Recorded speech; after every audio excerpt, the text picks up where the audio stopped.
On va retrouver Charles Mélingue en direct depuis la cale du chantier Bello, avec les ancêtres des voiliers modernes. Bonsoir Charles. Bonsoir, effectivement, eh bien, nous sommes ici plus que dans une simple cale de chantier. Je crois que nous sommes dans l'un des endroits symboles, effectivement, de la pêche à Cherbourg, de cette construction de bateaux en bois, de l'après-guerre. Et si nous sommes là, c'est parce que ce soir, il va y avoir une fête. Et plus qu'une fête, quelque chose de véritablement très fort au niveau sentimental. On va lancer l'Angélus. L'Angélus, c'est une vaclotte que vous avez commandée il y a combien de temps, Georges Nel? En 42. Et vous l'avez fait construire à Barfleur? À Barfleur, oui. Vous avez navigué combien de temps dessus comme pêcheur? Oh, ben, une vingtaine d'années. Alors moi j'ai vu des bateaux tout à l'heure qui s'appelaient Misère par exemple. Vraiment, comme on dit, vous en avez bavé sur ce bateau? Oh, misère. Ah ben oui, c'était mon collègue qui... Non, mais est-ce que vous en avez vraiment, est-ce que vraiment vous avez souffert sur ce bateau? Parce que la pêche à cette époque-là, c'était dur. Ah ben oui, forcément, c'était plus dur que maintenant. Puis, au fond, le poisson qu'on pêchait, c'était bien plus difficile que maintenant aussi. Alors ce bateau, il a fait la pêche, ensuite il a appartenu à un plaisancier, et puis il a refait un petit peu la pêche à Barfleur avec les crustacés. Et puis il a été donné à une association qui s'appelle Amarrage, et qui s'est fixé pour but précisément depuis 89 de refaire les vieux gréements, de les restaurer en quelque sorte. François Pochon, tout à l'heure, on va lancer à l'ancienne cette vaclotte. Mais une vaclotte, ça veut dire quoi au fait? Ben justement, vous appeliez pas ça une vaclotte? Non, un canot, non. Un canot, c'est ça. Et c'est un terme qui a été créé il y a une centaine d'années par l'administration maritime, mais on ne connaît pas l'origine du mot vaclotte et la signification finalement. On sait simplement que ce canot, pour les affaires maritimes, c'est une vaclotte. Alors vous avez mis combien de temps à le restaurer? Ben, elle a été restaurée donc par l'association Amarrage, depuis à peu près 6 mois. Et le maître vraiment de l'ouvrage, c'est Alain Perrine qui a fait beaucoup de travail. Hein. Et puis, donc, une partie aussi du travail a été fait par des personnes qui sont au centre Colbert, donc qui suivent des traitements au centre Colbert. Merci François Pochon. Tout à l'heure, je crois que la fête sera grande. Vous voyez, il y a toute la flottille qui arrive pour participer aux festivités. Tout à l'heure, nous sommes promenés un petit peu sur le port avec notre caméraman Guy Mildrogue et nous avons vu que la fête, c'était pas seulement ici sur cette cale Bello, c'était partout dans Cherbourg et bien sûr autour des vieux gréements, surtout que le programme a été un petit peu changé aujourd'hui. Encore heureux qu'il ait fait beau et que la Grand-Villaise a de bien beaux bateaux. Du coup, cherbouristons sur la visite des vieux gréements. La régate prévue cet après-midi en rade n'a pas pu quitter le bassin du commerce à pont tournant, comme quoi, et parfois bien fragile. Le spectacle était de précipité sur le pont des vénérables maîtres plein le caméscope, des s'en sont mis plein les yeux, se prendre pour un corsaire ou un gabier de la Grande Marine. Très bien, oui, oui. On n'est pas habitué de voir un bateau comme ça maintenant. Surtout le bateau à voile, là. Surtout en France. On n'a pas tellement de spécimens extraordinaires. Indiscutablement, la vedette est allée d'emblée au gros. Le trois-mâts-barques bâture imposant de la Marine nationale. Les autres n'ont pas eu leur succès. La Marie-Madeleine, le dernier cordier à voile du Cotentin de Saint-Valahougue. Il est aujourd'hui classé. De Granville était là aussi, mais pas seul, avec ses chansons à virer.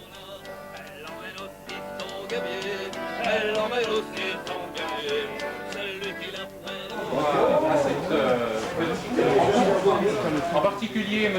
Cauvin, député, M. Guiton, président du Conseil général, M. Le Rouvreur, maire de Cherbourg, M. Dufour, maire de Quelqueville, M. Lisée, maire adjoint de Cherbourg, M. Deleur, directeur de la DAS, et Mme Berthomieux de la Direction régionale des affaires culturelles.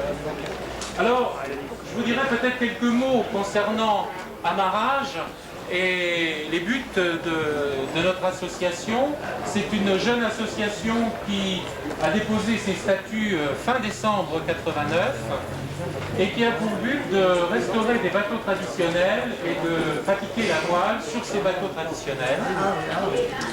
D'autre part, cette association se veut être un lieu de rencontre, un lieu d'échange, et c'est pour ça que si elle s'adresse à tous, elle s'adresse aussi plus particulièrement à des utilisateurs ou des anciens utilisateurs de services de soins de santé mentale.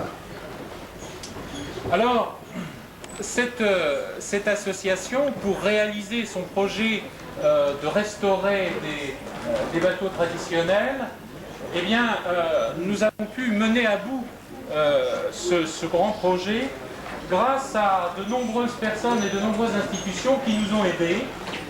Et tout d'abord, je devrais remercier les donateurs des bateaux que nous restaurons. Et tout d'abord, la famille Perret d'Auderville.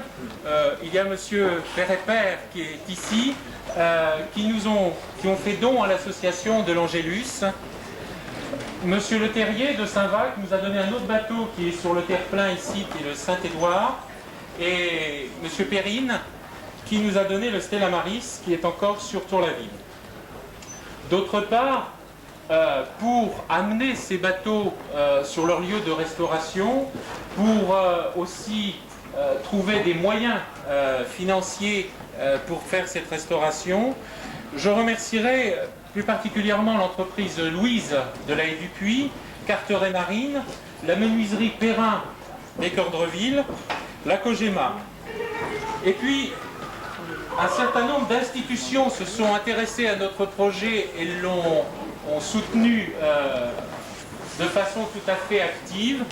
Et je remercierai tout particulièrement la Fondation Beau Sauveur, représentée ici par M. Degnaud, président du conseil d'administration, M. Jaunet, membre du conseil d'administration, l'association Élan, l'association des pêcheurs plaisanciers. Et au niveau des collectivités locales et régionales, je tiens à remercier tout particulièrement la municipalité de Cherbourg de nous accueillir donc pour Cherbourg toute voile dehors pour lancer l'Angélus, et puis de nous avoir aidés également pour trouver des solutions pour entreposer le Saint-Édouard. Et puis je remercierai également la Direction régionale des affaires culturelles qui s'est intéressée à notre projet et le soutient. Et malheureusement, donc Madame Berthomieux ne peut pas être les nôtres ce soir. Et pour réussir à aller jusqu'au bout de cette restauration, ça a demandé un certain effort de la part des membres de l'association. Et je remercierai tout particulièrement Alain Perrine, ici présent, qui nous a guidés, qui a été le maître d'œuvre de la réflexion de la charpente. François Pochon, qui a fait réaliser les plans. Monsieur Capel, qui a réalisé la maquette que vous pouvez voir. Alors pour terminer, l'Angélus est inscrit au concours Bateau Côte-de-France et organisé par Chasse-Marée, qui est derrière moi.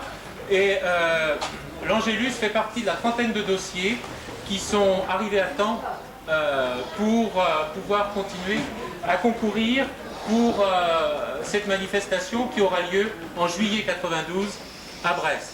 Donc je laisserai Monsieur Degnaud nous dire quelques mots et ensuite Monsieur Decaux pour la municipalité de Cherbourg. Et saluer tous nos amis ici présents.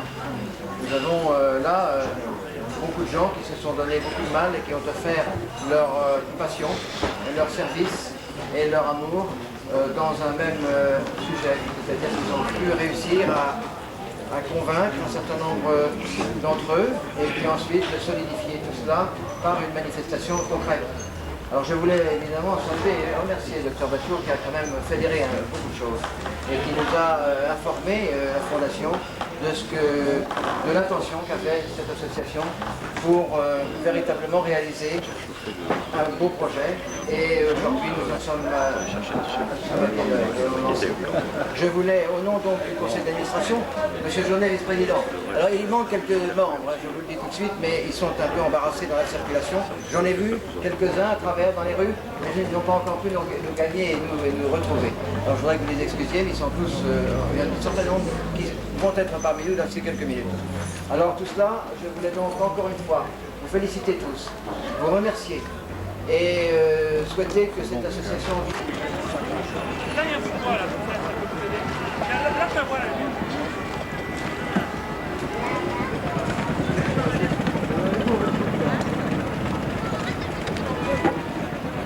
Il y a pas beaucoup d'abord pour le déficit là-haut.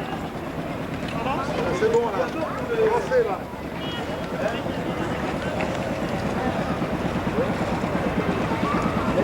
Les copies de l'enlever de la... Ah oui, de la terre. Et du suif alors, il y a ce qu'il faut. Il y en a. Monsieur le marin.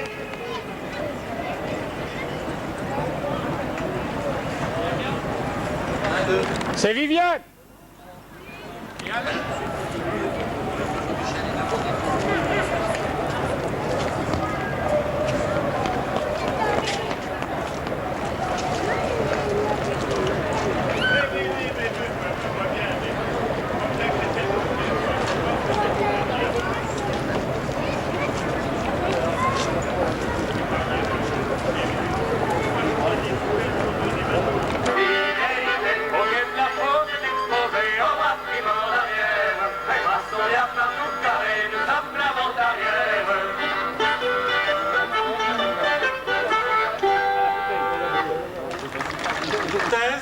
l'Angélus vient au chantier vélo de Cherbourg pour être complètement revisé. Son mât sera changé à cette occasion. En 1981, il est vendu à M. Aumont, à Nice. La famille Perret fait don de l'Angélus à l'association Absent. On entend l'Angélus sonner. Il est 7 heures, tous t'attendent. Oui, quand il nous promettons de ramener la sapine. Oui, quand il nous promettons de ramener le ponton. C'est bien la faute au capitaine, comme sur la Carméline, que les hommes sont dans la peine pour une campagne de Chine. Qu'elle devient par ses façons une pierre maudite sapine. Qu'elle devient par ses façons un sacré maudit ponton.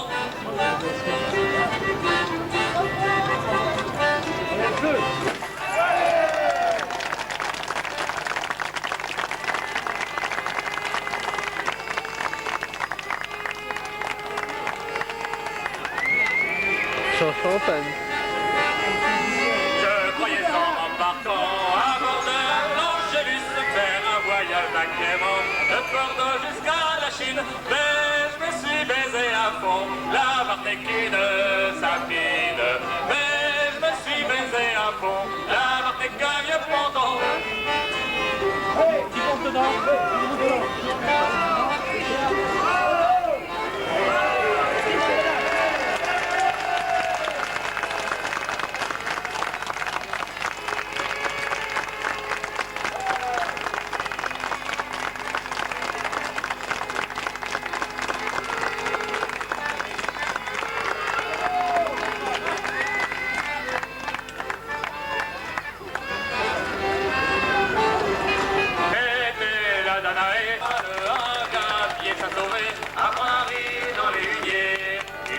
Sur la plage non là, et la porte sur la plage pleurer, à pleurer dans les huniers. Je pleure mon plus, là je m'en là, je pleure.